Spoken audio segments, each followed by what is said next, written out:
Hello, this is part two of the revision exam workshop for research students, and in this section, this short section, we'll be looking at two areas, unblocking a mental block and managing your stress. On the screen you can see some various ways in which you can help the information you've learned, you've studied, you revised, come back to you, because of course different people feel different pressures under exams, under exam conditions, and some people just simply cannot recall the information. It gets blocked somewhere. So these are just some techniques to help unblock that information, and so it can flow into your pen and onto the paper. Visualization, this is a technique whereby you would visualize yourself, perhaps close your eyes, visualize yourself revising, visualize yourself at your desk or your kitchen table, wherever it might have been, revising this particular topic, trying to recall what it was you were doing at the time when you were writing those cards, and that might just trigger that memory of what you wrote down at the time. Particularly again, if you, as I mentioned in the previous section about active revision techniques, if you had written symbols or characters on your post-it notes or whatever it might have been, again that might you remember that character, it might bring that information back into the front of your mind to help you start writing. The visualization could also involve, for example, visualizing yourself at the graduation ceremony, particularly if you're a final year student, receiving your award in front of everybody. And then it's a way of kind of looking, look, I can achieve this, I can do this, this is my end goal, getting to that point, and it might just be some kind of positive reinforcement, who knows. Focus on your breathing, that's an important point. There's a good chance it'll be warm. It's in August. You could be very hot in the exam room itself. People get palpitations, heart starts beating very fast, mouth gets dry, so always have some water in the exam room with you. And of course that makes you feel more nervous and more anxious. So focus on your breathing, deep breaths to bring your heart rate down, to calm yourself down, and trying to think rationally about what it is you've got to achieve in this next hour, 2 hours, 3 hours, whatever it might be.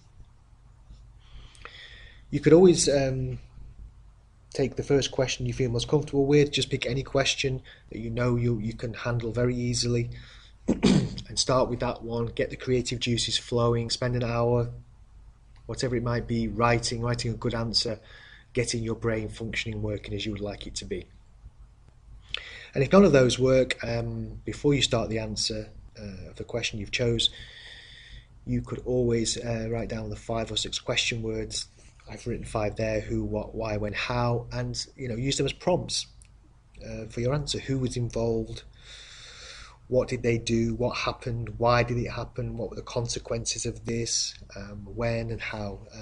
Just little prompts for your answer. So, just some useful techniques there for unblocking a mental block.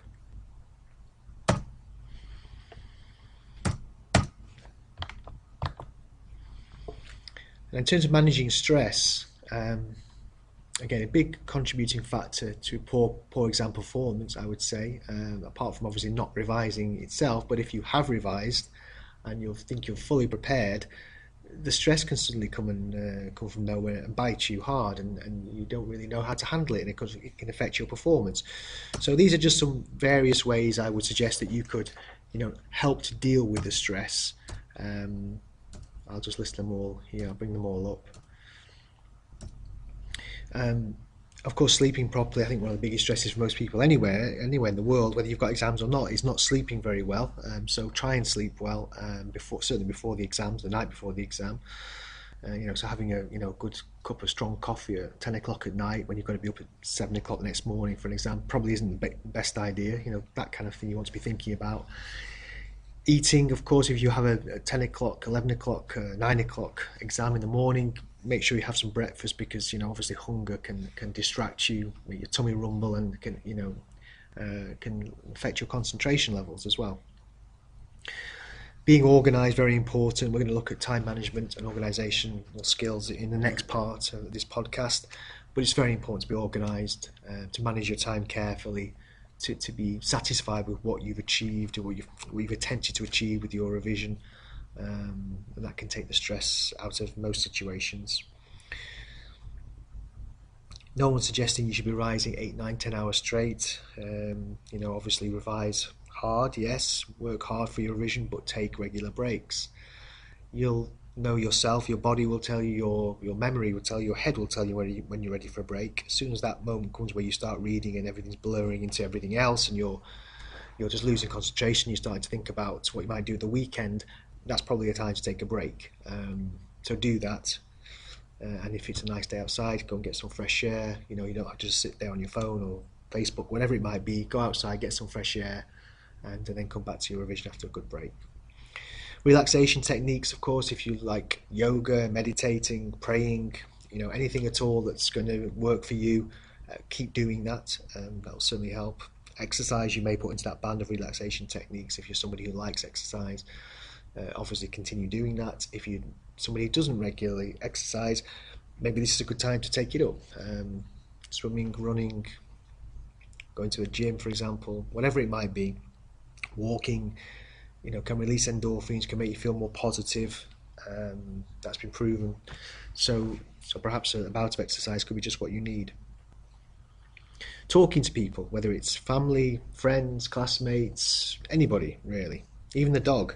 I think if you talk and get something off your chest about how you're feeling about the exams, about the stress of the exams, how the revision's not going as well as you hoped, whatever it might be, getting something off your chest is always a good idea. And that's why I've put the MMU counselling service as well, because if it's particularly bad and you're really struggling with the stress, it's probably worthwhile speaking to a professional.